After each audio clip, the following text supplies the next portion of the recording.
In this video, I want to introduce to you one of the most powerful tools that have completely transformed the way I do structural detailing. Since I started using this tool, it has saved me up to 5 hours of work on every single project. Once I export my detailed drawing from ProtaStructure and import them into this tool, it automatically takes care of one of the most time-consuming part of structural detailing, which is reinforcement visibility. Instead of manually bolding the reinforcement bars or increasing their line width one after the other, this tool does it automatically. It makes every reinforcement stand out clearly, saving me a lot of time and effort. And that's not all. It comes with preset layer, clean annotations, and formatting that gives your structural drawing a very professional finish.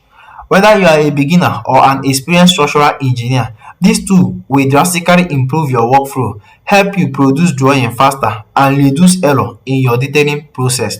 So if you are tired of wasting hours on repetitive format and you want to deliver high quality drawing in less time, make sure you watch this video to the end. I'm Miracle Okeke Richard. Welcome to SamGoz Engineering, and in this channel, I help you develop the required skill and enhance your knowledge to elevate your engineering career. So if this is what you want, you can quickly subscribe. The name of the template is Stone Brick Detailing Template, and you can get it through the link in this video description or through the link pinned at the comment section.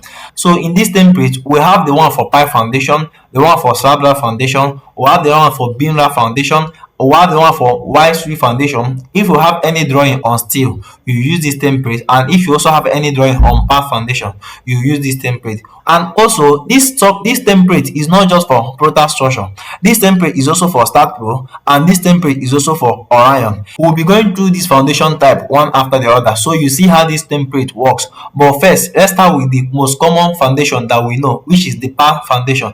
Double click on this path foundation.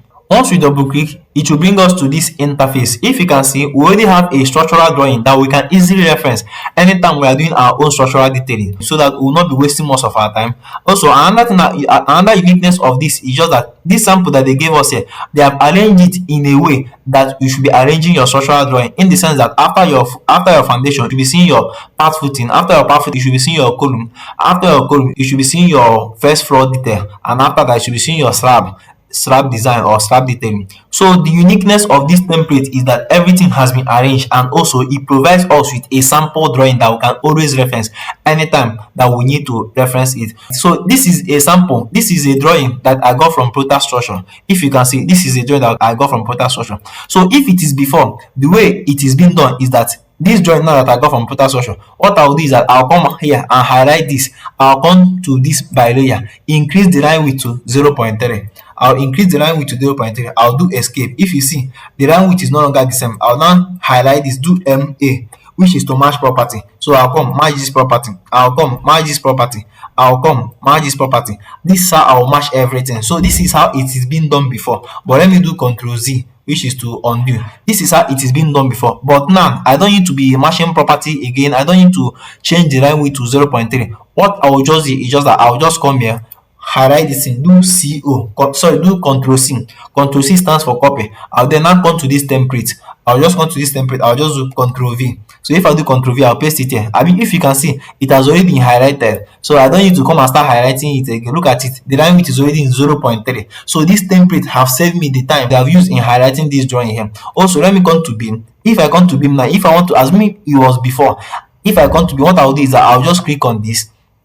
Click on this by layer, then increase the line width to 0.3. I'll then escape, click on this, do I'll escape, click on this, do MA, enter. Then I'll start matching property. I'll start matching everything. I'll come here. Since I'm through matching here, I'll come here.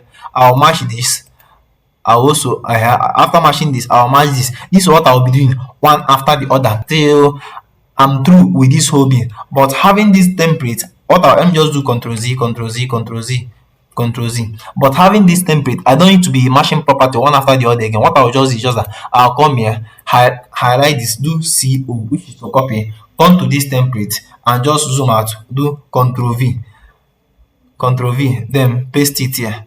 So if you can see, no more need to be highlighting. If you check the line width is already under 0.3. So this is the uniqueness of this template. So this thing now have just saved me up to 5 hours of my time, because I would have been doing it manually. After dealing with this beam, I'll come over to this beam, but this template now have saved me hours of my time. So and what I'll do now is just that I'll come here, highlight everything. So you just see the uniqueness of this template. Highlight everything, do Control C. I'll do Control C.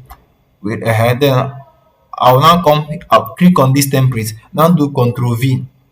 Control V to paste it here. So let me zoom out. So I want to paste it here. So let's wait for it to paste. Let's wait for it. So look at it. So have you seen, the uniqueness of this column, of this template? See now, this column now, it has highlighted everything. It has made this thing to be bold. Look at, if you check it, it's already under 0.3. But let's go back to the one we have here. Look at the column. Have you seen the thing with this thing? The thing with this drawing is just that if you print it, the way ProtaStructure brought it out, if you print it like this, you think that you not even know which one is your reinforcement and which one is just your wall. Like if you print it like this, you not even know which one is the reinforcement, because the reinforcement should be thicker, the line width should be more. But if you print it the way ProtaStructure gives it to you, you don't know which one is your reinforcement and which one is just a beam line. But with this template, I know that this is my reinforcement, because once I print it, this one will be more bold. And also, if you come here, if I print it, this beam now, this reinforcement will be more bold. That means once I pick up this drawing, I'll know that this one is reinforcement, while this one is just the beam line. So this is the uniqueness of this template. So also, another thing about this template is just that, if you can see, this is how ProtaStructure dated its own column. But this is not the way a column should be dated. But this template has given us an idea of the way a column should be dated. Look at it. This column now, if you can see it now, look at it. It's starting from the foundation. From the foundation, you get to the ground floor. From the ground floor, you get to the first floor. And this template has shown us the way it should be detailed. So from this now, we can perfectly detail the column ProtaStructure gave to us by referencing this column. So this is the uniqueness of this template. Don't forget, the link to this template is in this video description, and also the link is also pinned at the comment section. Get it and save yourself tons of hours.